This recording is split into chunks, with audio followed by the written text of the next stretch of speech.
Bien, amigas y amigos, nuestro segundo invitado de la noche, Antonio de la Cruz, director de Interamerican Trends. ¿Cómo estás, Antonio? Un fuerte abrazo, bienvenido a la entrevista. Muchas gracias. Un placer siempre estar contigo y tu audiencia. Muy bien. El tema de Chevron nos tiene en un toma y dame. Esperaremos al martes a ver qué realmente ha terminado decidiendo el presidente Trump. Pero ¿por qué esto es tan importante? A ver. Es tan importante porque marca, primero por el lado de los que buscan a través del lobby petrolero que Chevron siga en Venezuela, pero asumiendo ya un rol partidista. ¿En qué sentido? En que apuesta a seguir con Maduro. Y por el lado de los que están el secretario Rubio, Marco Rubio, y los representantes de la Florida en el Congreso, que plantean que la solución política en Venezuela es la salida de Maduro. Entonces se encuentran dos visiones totalmente distintas en la que, como lo señalaste tú, la decisión la va a tomar el presidente Trump.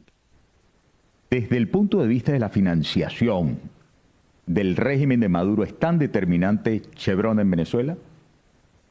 Lo importante para Maduro es la narrativa que construye Chevron, porque Chevron, al quedar en Venezuela, recordemos que las otras empresas que están produciendo, que tenían licencia, que también se caduca, no podrían vender ese crudo a sus países respectivos, que son España, Francia, Italia, porque tienen la tarifa del 25% como sanción por parte de la administración Trump con anterioridad que sigue vigente. Entonces, ¿qué pasa? ¿Por qué es la narrativa? Porque Maduro dice, nosotros tenemos un acuerdo con los Estados Unidos y el ejemplo es que Chevron sigue en Venezuela. Y eso es lo más importante que tiene Maduro. También, por supuesto, va a recibir ingresos lícitos por las exportaciones de petróleo aquí a Estados Unidos, que va a estar alrededor de unos 250 millones mensuales, que es el crudo que colocaría Chevron aquí en las refinerías del Golfo. Pero tú sabes que ha habido un punto gris respecto de esto, porque la licencia original, la emitida en 2022, gobierno de Joe Biden, prohibía que por vía de pago de impuestos y pago de regalías recibiera finalmente por las operaciones de Chevron dinero Nicolás Maduro. Que de hecho las operaciones de Chevron eran para ir pagándose la deuda cuantiosa que tiene con Chevron desde hace muchísimo tiempo Petróleos de Venezuela. Y ahí, por favor, explícame porque yo caí en una laguna, en una duda, ¿no? ¿Cómo es que, estando prohibido esto, puede recibir 200 millones de dólares mensuales? ¿Qué sucede? Chevron ahí se cubrió la espalda. Recordemos que este es un contrato que hace Chevron con el régimen de Maduro a la medida hecha de Chevron. Esto fue consultado. En ese momento el ministro de Petróleo era Tarek El Al-Sami y era en la búsqueda de nuevos recursos económicos que ellos venían trabajando cómo lograr que el Chevron pudiese regresar a Venezuela. Entonces, ¿qué ocurre? Recordemos que Chevron es socia de PDVSA y la figura jurídica es la empresa mixta, Petroboscán, Petroindependencia, que es la que paga al gobierno los derechos de regalía e impuestos. No es directamente Chevron, es la figura jurídica de la empresa mixta. Y es por ahí, precisamente por eso digo, usan el argumento de que nosotros no estamos dándole dinero a Maduro porque no es Chevron, es, como dije, la empresa es mixta. Y esa sí es un artifugio que utilizaron para poder ir recibiendo dinero, porque recordemos que en ese momento había una gran crisis en Venezuela cuando Tarek El Alsemín llega a estos acuerdos a través de la ley antibloqueo, además es un contrato que nadie conoce, para poder recibir dólares lícitos. Ahora, de cualquier manera, Antonio, Es conocido que ese dinero no es suficiente para la estabilidad económica, para cubrir además las cada vez mayores demandas en términos de servicios públicos. No han podido y no han querido además arreglar el asunto de los ingresos de los trabajadores del sector público. Ya por estos días está a $1 por trabajador el ingreso mínimo, dada la inflación y dada la devaluación de los últimos días, ¿no? ¿Qué hay de novedoso sobre las vinculaciones de los distintos organismos de inteligencia y de seguridad, particularmente articulados con el FBI, para contener el tema en el que parece que nadan como peces en el agua los dictadores de Venezuela, que son los negocios oscuros, los envíos de petróleo a través de buques fantasmas o buques zombies, de los cuales se hablaron en estos días, con los cuales están haciendo hasta usurpación de identidades de otros buques que ya incluso hasta habían sido desincorporados. Todo para, aún vendiendo el precio a precio de gallina flaca, con cero transparencia, hacerse de algunos recursos y distribuírselos entre ellos y entre algo para ahí, para la patria, ¿no? ¿Qué hay como para contener ese negocio en el que ellos son peces en el agua? Veamos, fíjate, es cierto, los recursos que Maduro ha recibido por las licencias, y esos son para empresas de Occidente, como hablamos, Repsol, Maruhan, la francesa, Eni, la italiana, la que refina crudo en la India, Reliance. Ese monto estaba alrededor de unos $700 millones mensuales. Definitivamente ese dinero no fue para mejorar los servicios públicos, o no ha sido para mejorar los servicios públicos o el salario mínimo, sino para mantener la represión, porque también necesita el dinero para mantener la represión, mantener toda la narrativa, para mantener la corrupción interna y en algunos casos para el mismo lavado de dinero. Entonces, ¿qué ocurre? Que ese dinero porque es un dinero lícito que yo puedo transar en el mercado y además puedo utilizarlo como una manera de poder mover mi economía, es clave para sostener a Maduro. El otro ingreso de ellos, que es a través de los buques fantasmas, como lo señalaste, que colocan en el mercado asiático, en Malasia, y lo venden en China a las refinadoras que se llaman cafeteras, porque son independientes y son pequeñas y usan el crudo venezolano por el descuento que tiene y le da un rendimiento mayor. Entonces allí estaba entrando alrededor de unos 250 millones de dólares por el descuento y por todo lo que significaba el traslado del crudo desde Jose hasta Malasia. Y hacían transbordo de barco a barco, cosa para poder no decir que era un crudo venezolano, y lo mezclaban en Malasia y sacaban una mezcla ahí que decían que no era de origen venezolano. Entonces, ¿qué ocurre? Que ese dinero, al no ser lícito, no puede entrar, no entra directamente a la economía. No le permite sostener el aparato represivo directamente, porque como pagas tú todo lo que tú compras internacionalmente o lo que mantiene con ese dinero. Entonces, el golpe, como tú lo que tiene la salida de estas licencias, es que todo ese crudo lo van a colocar en el mercado negro, pero tienen una espada de Damocles. Si el Departamento de Estado, conjuntamente con el Tesoro y Comercio, encuentra y determina que ese crudo fue comprado, por ejemplo, en una refinería en China, ¿verdad? Y lo pueden demostrar, a China le cae el 25%. Del 25%. Sí, sí. Entonces, el que protege de que no se compre ese crudo es el gobierno de ese país, porque no va a afectar el volumen de negocio, de exportación de sus mercancías al mercado más grande, Estados Unidos, por la compra de unos pocos barriles de petróleo. Y ahora, antes de irme a la pausa, que ya tengo que irme, te pregunto, si así son las cosas y nosotros sabemos que fue en cabeza de Marco Rubio que delegó el presidente Donald Trump la determinación de a quién se le va a ir aplicando ese arancel indirecto del 25%, porque así lo dejó claro, así hay documento al respecto.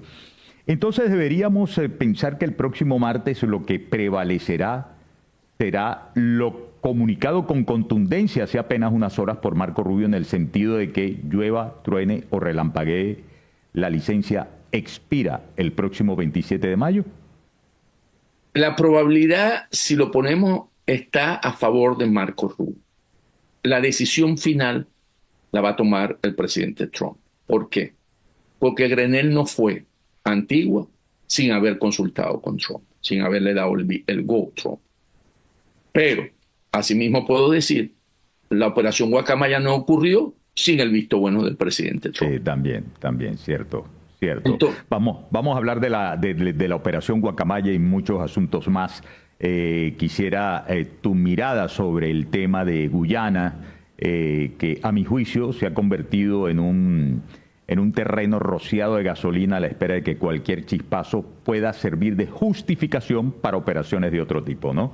Antonio de la Cruz es nuestro invitado esta noche aquí en la entrevista. Vamos a la pausa, ya venimos con más. No se muevan de ahí, amigas y amigos. Y continuamos, amigas y amigos, en conversación con nuestro invitado esta noche, Antonio de la Cruz, director de Inter-American Trends. Bueno, Antonio, hablemos del tema de la operación Guacamaya. Nos hemos quedado por de pronto a la espera de mayores clarificaciones y si no las tenemos debemos comprender que la gente no va a decir exactamente todo lo que ocurrió como para que sea permisible que ocurran otras cosas tan importantes como esa o quizás de mayor calado, ¿no? Pero ¿tú crees que realmente esto fue tan impactante en la línea de flotación del buque de la dictadura?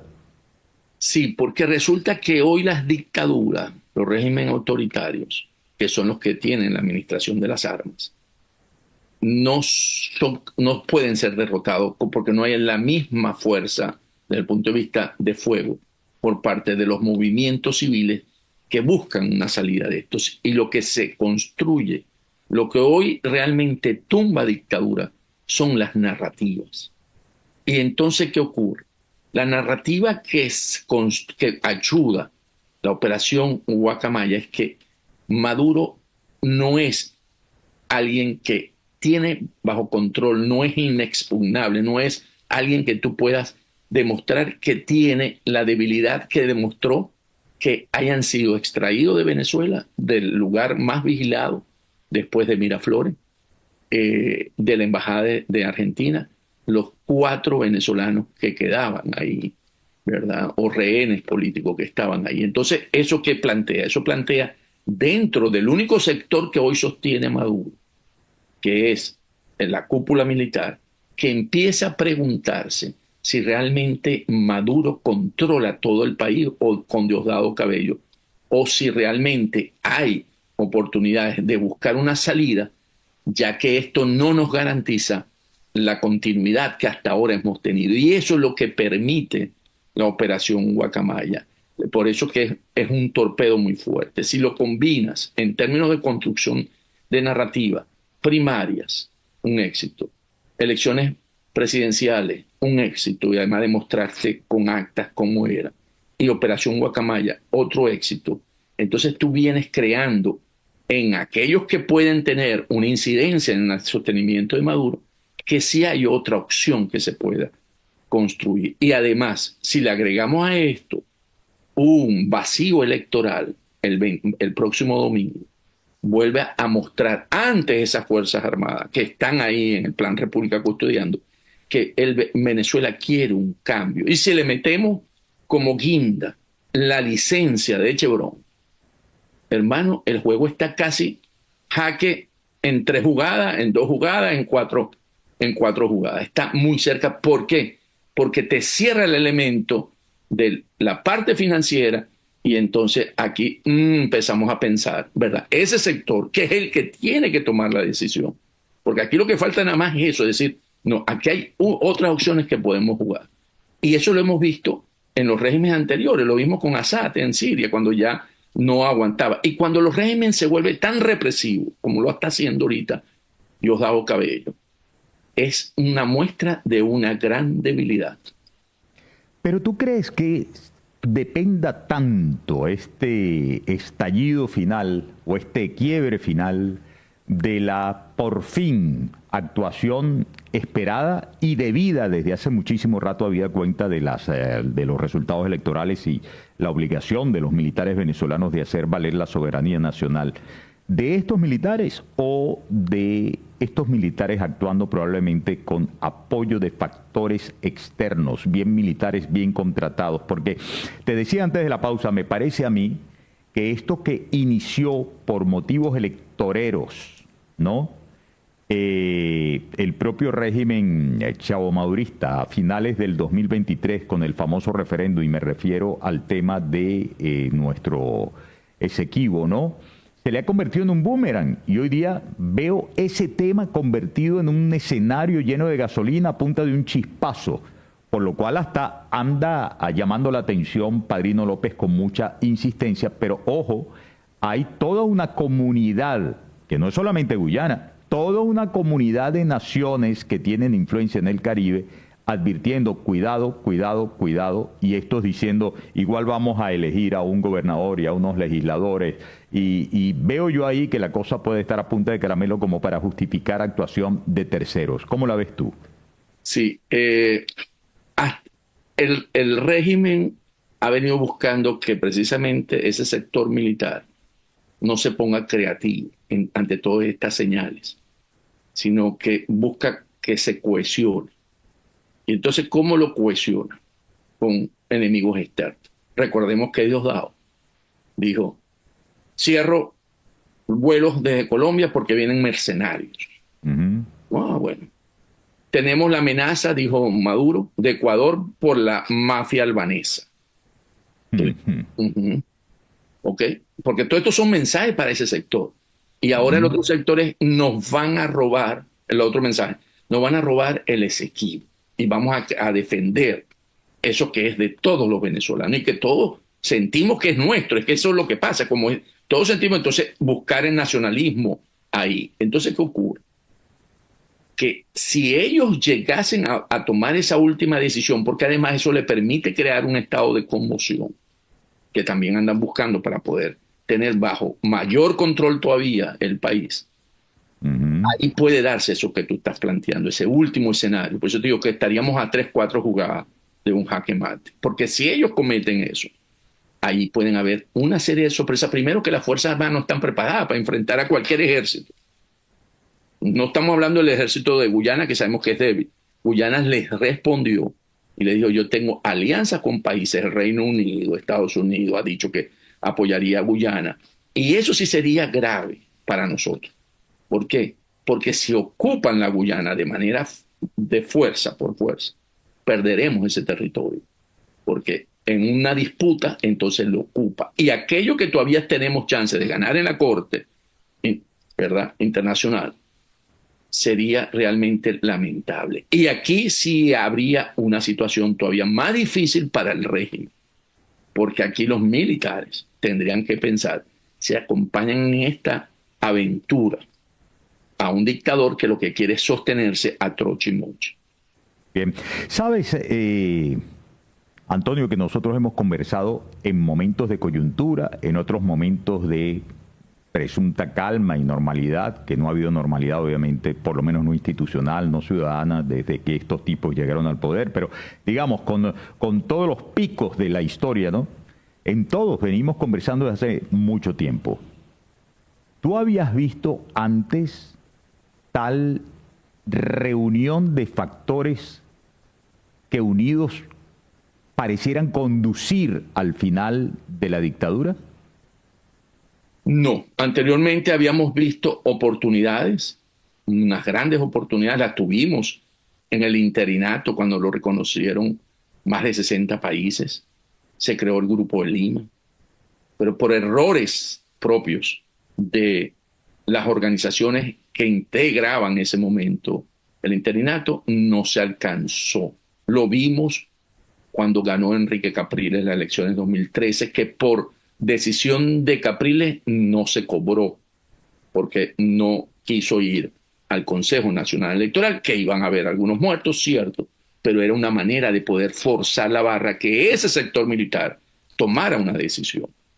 Entonces, en este momento, el liderazgo de María Corina Machado, un presidente electo que tiene legitimidad de origen, que es muy importante para la comunidad internacional para poder sostener esas cosas que señalamos recientemente, que pueden suceder acciones, porque existe, no es que voy a imponer a alguien que yo quiero poner como hicieron cuando los Estados Unidos entró en Irak, que tuvo que poner a uno mientras venía un proceso de elecciones, no imponer a su imagen y semejanza al que lo trajo, por cierto, de la ONU en ese momento. Entonces yo pienso que todos estos elementos, una línea de acción coherente que viene manejando María Corina Machado con todo su equipo, no quiero dejar por fuera ninguno de los que hoy están en resguardo, que están actuando realmente bajo este mismo concepto.